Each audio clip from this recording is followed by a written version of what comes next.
again. I seem to have inadvertently irritated one or two people with a video I released yesterday on the subject of children and their encounters with perverts such as flashers.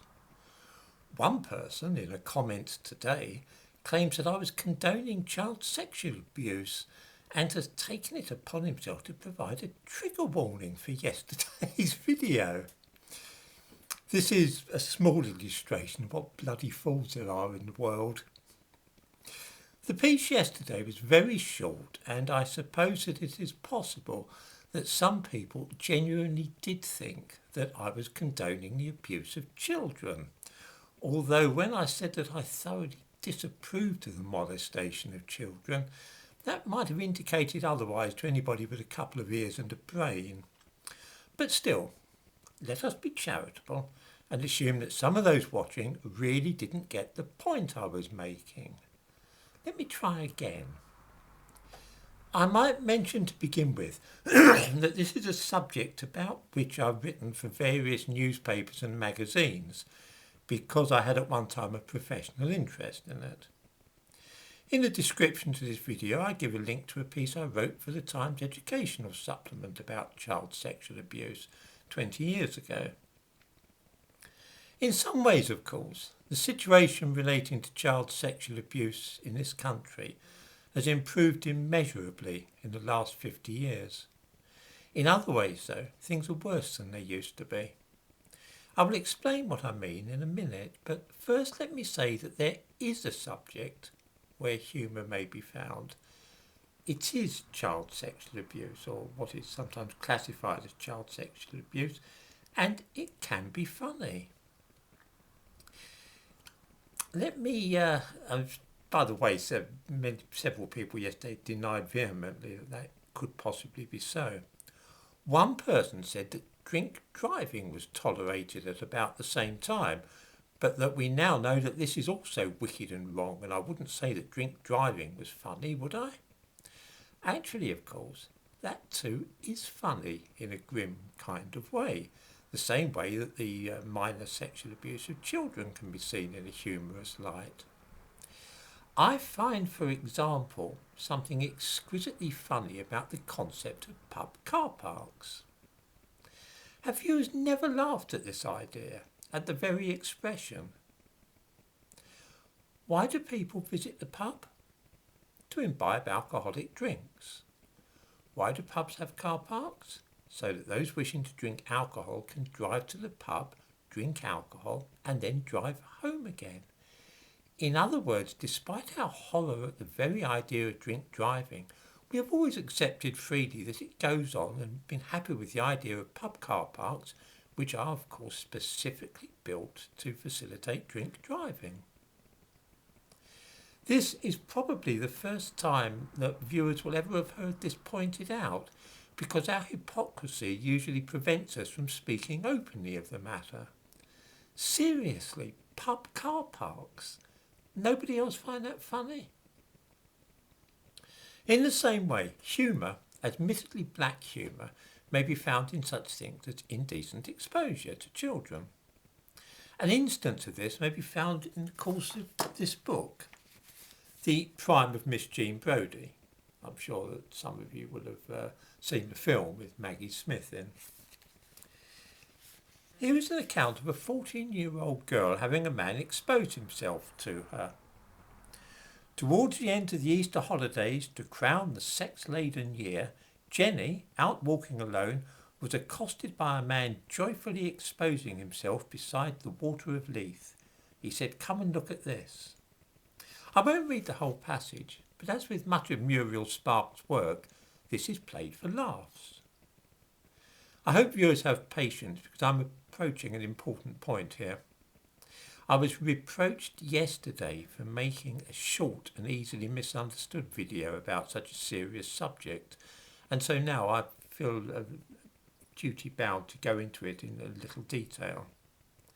Now, it might be objected that The Prime of Miss Jean Brodie is fiction, and that in real life such events are traumatic and necessitate counselling and therapy in later life.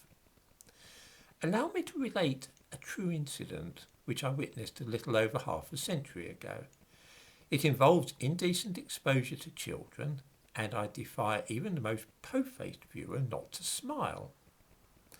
Valentine's Park in Ilford, that's in East London, was once famous for the number of middle-aged men who would lurk in the bushes there.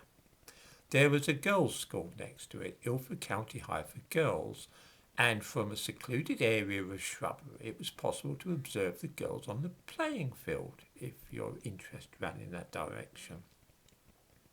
It was also possible at lunchtime for men to expose themselves to children through the railings.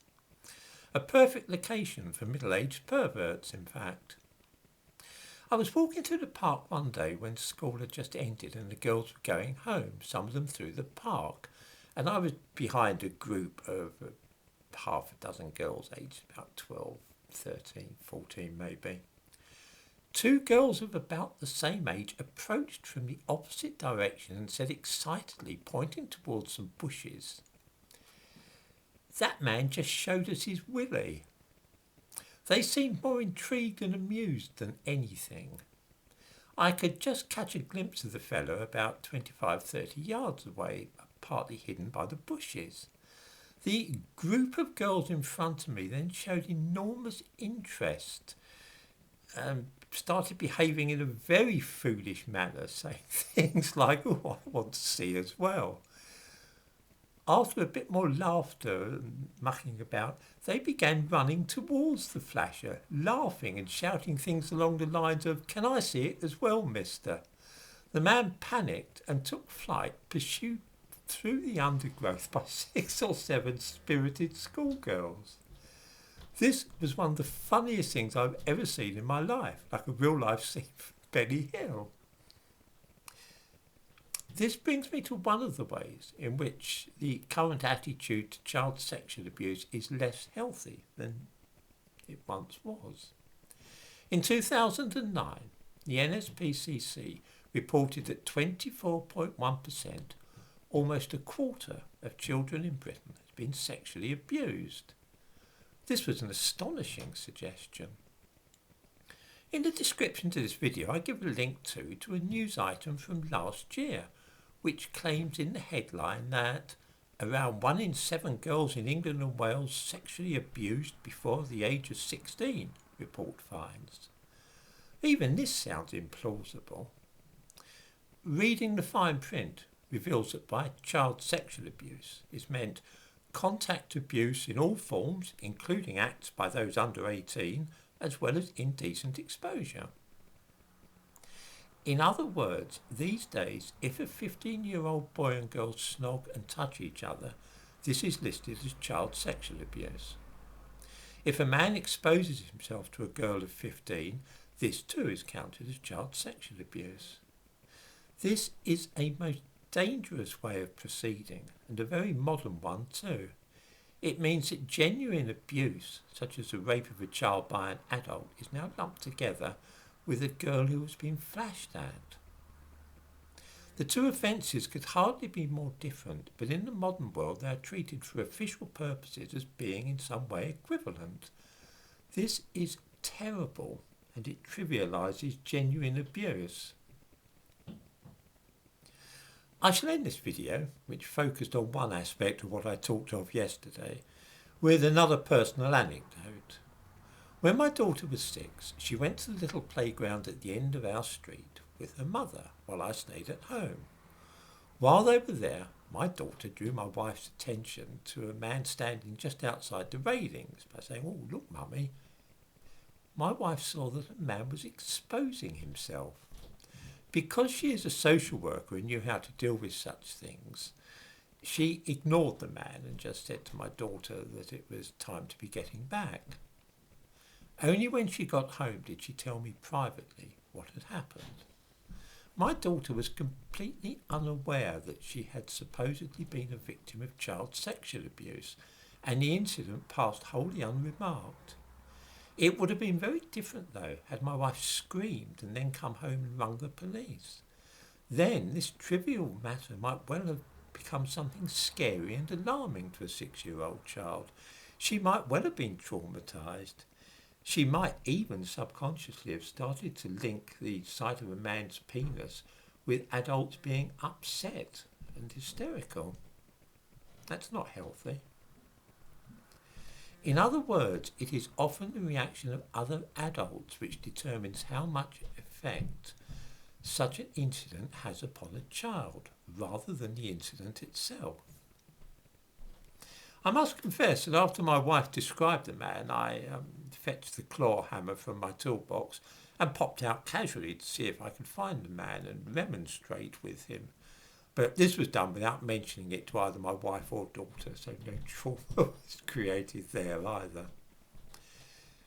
I can see this video is quite long enough, and I'll have to make a separate one in the future to cover the other topics which caused so much annoyance yesterday. I shall too have to find some more of my articles on this. Some of them appeared in academic journals many years ago, and they are therefore not easily accessible on the internet.